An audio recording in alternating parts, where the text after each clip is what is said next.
దీనికోసం కాదు మీకు ఓట్లేసింది, మీకు అధికారం ఇచ్చింది, మీకు పదవులు ఇచ్చింది.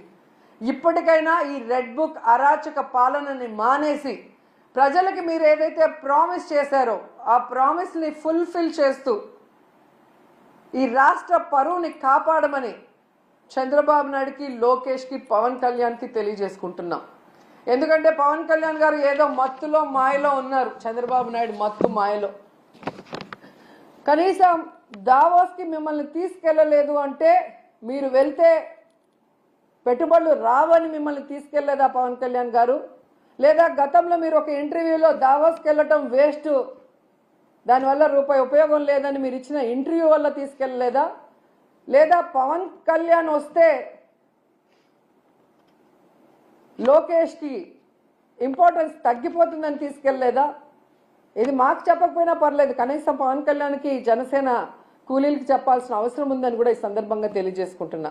ఎందుకంటే అంత పెద్ద వేదిక మీద లోకేష్ సీఎం అయితే బాగుంటుంది, డిప్యూటీ సీఎం అయితే బాగుంటుంది అని ఎలా భజన చేశారో, ఆ భజన చూసి పారిశ్రామికవేత్తలు ఎలా అవాక్కయ్యారో కూడా అందరూ గమనించారు. సో చంద్రబాబు నాయుడు గారు మీరు వచ్చి 7 నెలల కాలం అవుతుంది. ఈ రాష్ట్ర పరువు ప్రతిష్ట దిగజార్చే విధంగా మీరు పరిపాలిస్తున్న విషయాన్ని ఇప్పటికైనా గుర్తించండి. మొన్న టీటీడీ తిరుమల వైకుంఠ ఏకాదశి తొక్కిసలాటలో ప్రాణాలు పోగొట్టుకున్న కుటుంబాల్ని మీరు గాలికి వదిలేసి దాంట్లో నుంచి మిమ్మల్ని నమ్ముకున్న మీ అఫీషియల్స్ ఎవరైతే మీరు రిక్రూట్ చేశారో మీరు రిక్రూట్ చేసిన టీటీడీ పాలక మండలిని తప్పించడానికి, కాపాడటం కోసం ఈరోజు ఎన్ని డాన్సులు వేస్తూ తిరుమల పవిత్రతను పాడు చేస్తున్నారు. లడ్డూ విషయంలో ఎలా ఈ తిరుమల పవిత్రతను పాడు చేశారు. అలాగే మహిళల మీద ఇన్ని అఘాయిత్యాలు, ఇన్ని అత్యాచారాలు, హత్యలు జరుగుతుంటే కూడా మీరు దాన్ని ఎవరి మీద నెట్టాలి, ఏ పార్టీ మీద నెట్టాలన్న ప్రయత్నం చేస్తున్నారే తప్ప వాటికి అడ్డుకట్ట వేయకపోవటం ఈ రాష్ట్ర ప్రజలందరూ కూడా గమనిస్తున్నారు. ముఖ్యంగా పవన్ కళ్యాణ్ గారు లా అండ్ ఆర్డర్ ఫెయిల్యూర్ అయింది, హోమ్ మినిస్టర్ ఫెయిల్యూర్ అయ్యారని చెప్పి అంత చెప్పిన తర్వాత కూడా ఇంతవరకు మీరు లా అండ్ ఆర్డర్ మీద దృష్టి పెట్టలేదు అంటే ఈ రాష్ట్ర ఇమేజ్ ఎంత దిగజారిపోయిందో దావోస్ పర్యటనలో మీకు ఒక్క ఎంఓయూ కూడా అవ్వకపోవటం అనేది ఇప్పటికైనా తెలుసుకొని రాష్ట్ర ప్రతిష్టని, పరువుని పెంచే విధంగా మీరు పరిపాలిస్తారని ఆశిస్తున్నాం. అలాగే ఈ రాష్ట్రంలో తప్పుడు కేసులు, ఈ రాష్ట్రంలో మీకు నచ్చని వాళ్ళ మీద ఏదో రకంగా కక్ష సాధింపు చేయాలి అంటే అది కరెక్ట్ కాదు. ఎందుకంటే ఎప్పటికీ మీరు ఉండరు.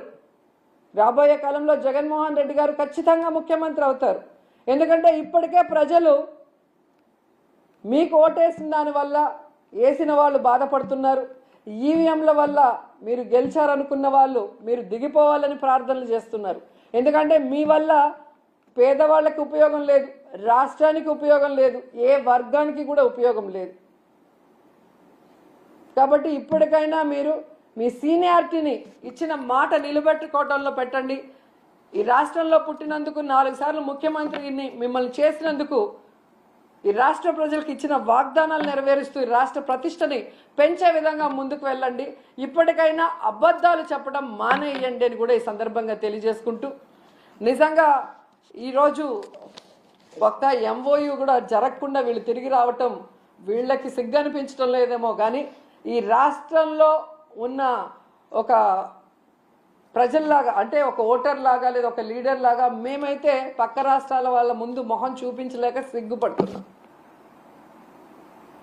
గతంలో ఎలాగైతే బాబు వస్తే జాబ్ వస్తుందన్నాడు, కేవలం వాళ్ళ బాబు లోకేష్ బాబుకే ఎమ్మెల్సీ ఇచ్చి మంత్రిని చేసుకున్నాడు. ఇప్పుడు 20 లక్షల మంది అబ్బాయిలకంతా ఉద్యోగం ఇస్తాం లేదా నిరుద్యోగ భృతి ఇస్తామన్నారు. 7 నెలలు అయింది, ఒక ఉద్యోగం లేదు, నిరుద్యోగ భృతి లేదు. మళ్ళీ వాళ్ళ కొడుకు లోకేష్ బాబుకు మాత్రమే మంత్రిగా ఉద్యోగం ఇచ్చారు.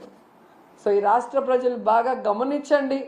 మీకు మంచి చేసిన వాళ్ళని, మీకు మంచి చేయాలని తాపత్రయపడే వాళ్ళని ఇప్పటికైనా గుర్తించి ఇలాంటి కూటమి నాయకులు చెప్పే అబద్ధాలకి, కుట్రలకి, కుతంత్రాలకి మీరు నమ్మి బలవద్దని కూడా అందరికీ కోరుకుంటున్నాను.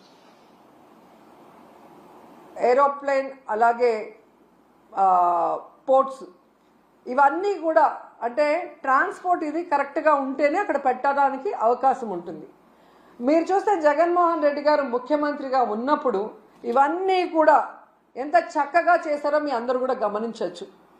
లా అండ్ ఆర్డర్ ఏ విధంగా మెయింటైన్ చేశారు, అలాగే మీరు చూస్తే సచివాలయ వ్యవస్థతో ఎలా పారదర్శకంగా పరిపాలించారు, అలాగే ఏపీలో 3 పోర్ట్లు మచిలీపట్నం, మూలపేట, రామాయపట్నం ఏ విధంగా వర్క్స్ స్టార్ట్ చేశారు, భోగాపురం ఎయిర్పోర్ట్ ఎలా ఆల్మోస్ట్ 35% వర్క్ చేసేయటం జరిగింది, అలాగే 10 ఫిషింగ్ హార్బర్లు అన్నిటినీ కూడా తీసుకొచ్చి మీ చేతిలో పెడితే ఈరోజు మీరు ఏం చేశారు?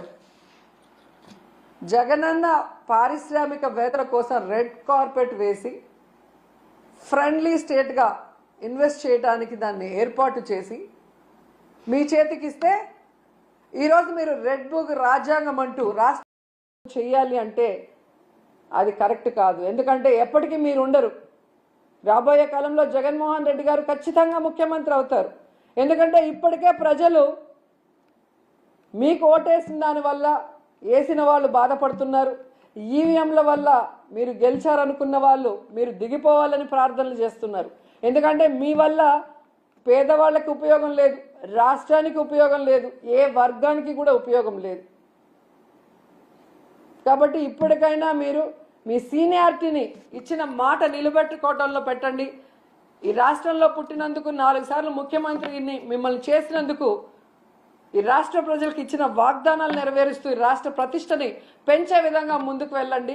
ఇప్పటికైనా అబద్ధాలు చెప్పడం మానేయండి అని కూడా ఈ సందర్భంగా తెలియజేసుకుంటూ, నిజంగా ఈరోజు ఒక్క ఎంఓయూ కూడా జరగకుండా వీళ్ళు తిరిగి రావటం వీళ్ళకి సిగ్గనిపించడం లేదేమో కానీ ఈ రాష్ట్రంలో ఉన్న ఒక ప్రజల్లాగా అంటే ఒక ఓటర్ లాగా లేదా ఒక లీడర్ లాగా మేమైతే పక్క రాష్ట్రాల వాళ్ళ ముందు మొహం చూపించలేక సిగ్గుపడుతున్నాం.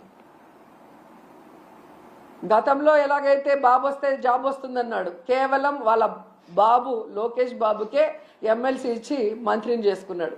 ఇప్పుడు 20 లక్షల మంది అబ్బాయిలకంతా ఉద్యోగం ఇస్తాం లేదా నిరుద్యోగ భృతి ఇస్తామన్నారు. 7 నెలలు అయింది, ఒక ఉద్యోగం లేదు, నిరుద్యోగ భృతి లేదు. మళ్ళీ వాళ్ళ కొడుకు లోకేష్ బాబుకు మాత్రమే మంత్రిగా ఉద్యోగం ఇచ్చారు. సో ఈ రాష్ట్ర ప్రజలు బాగా గమనించండి. మీకు మంచి చేసిన వాళ్ళని, మీకు మంచి చేయాలని తాపత్రయపడే వాళ్ళని ఇప్పటికైనా గుర్తించి ఇలాంటి కూటమి నాయకులు చెప్పే అబద్ధాలకి, కుట్రలకి, కుతంత్రాలకి మీరు నమ్మి బలవద్దని కూడా అందరికీ కోరుకుంటున్నాను.